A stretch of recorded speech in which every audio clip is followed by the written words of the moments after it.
Live from Mount Pleasant's own, this is News Central 34 at 5. Some potentially good news for Central Michigan University students. Good evening and welcome to News Central 34. I'm Nicole Welch. And I'm Deanna Falzone. The new development shows that ongoing contract disputes between Central Michigan University faculty and university administrators could be coming to an end. The extended faculty contract was set to expire at the end of business hours today. However, according to CMU Director of Media Relations Steve Smith, a tentative agreement between the university and the Faculty Association has been reached. While a new contract has not been finalized, the agreement is split into two parts. The first is a tentative agreement on a new 3-year contract. Both parties have also agreed to an extension of the current contract through Monday, November 10th. It is hoped that this will give the faculty enough time to renew the agreement and schedule a vote to ratify the contract. Smith said no further details could be released until ratification. And a man who was maced while attending a CMU football tailgate now faces 2 felony firearm charges. Tyrone Calvin Jones has already been charged with restricting and obstructing an officer when he was first arrested after the incident of being maced at tailgate. Calvin Jones, who is not a CMU student, was then arrested Wednesday night after police obtained a search warrant Tuesday for his home, where they found a firearm. Calvin Jones is scheduled for a preliminary examination for Monday, October 27th on the charges after the investigation reported he was allegedly going to harm a judge and police officer. News Central 34 will keep you updated on the details as the story progresses. Some unlucky news for casino employees. Isabella County's largest employer, the Soaring Eagle Casino and Resort, announced today that their employees could be facing unemployment due to the poor economy.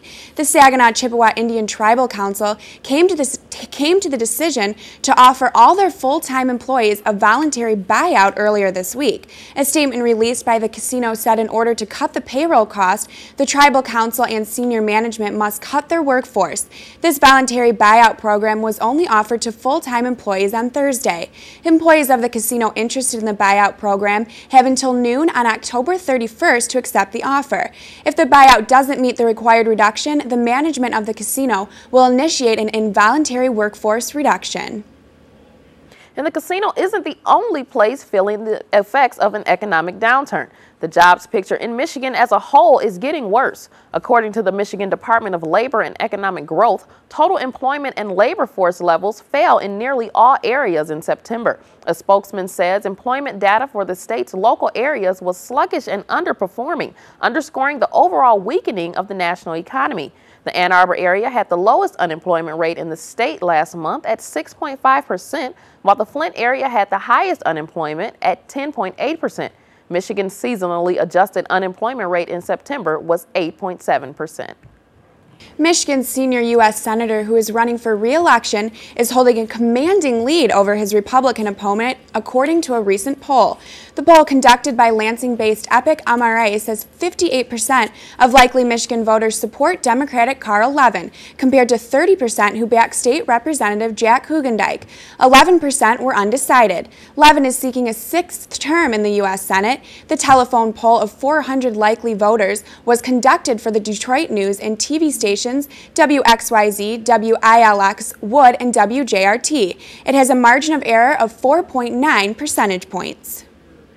Democratic presidential candidate Barack Obama holds a double-digit lead over Republican challenger John McCain among Michigan and Midwestern voters as the race for the White House enters its final days.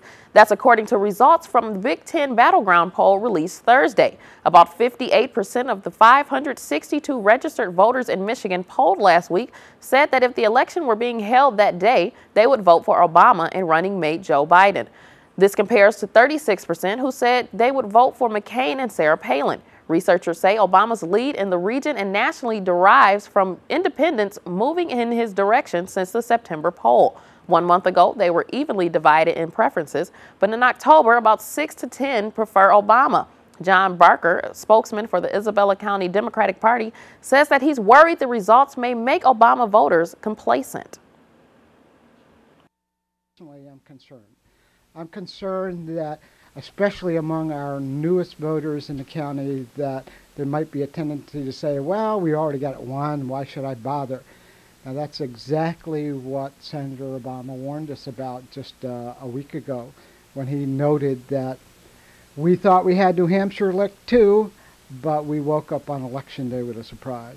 So I just want to make sure Every 4 years, presidential elections bring out people by the crowds. But this year, it seems that more people than usual are trying to get in on the action. The state of Michigan recently released its new voter registration numbers. And Isabella County takes the lead with close to 5,700 new voters, which is a 12.6% upgrade.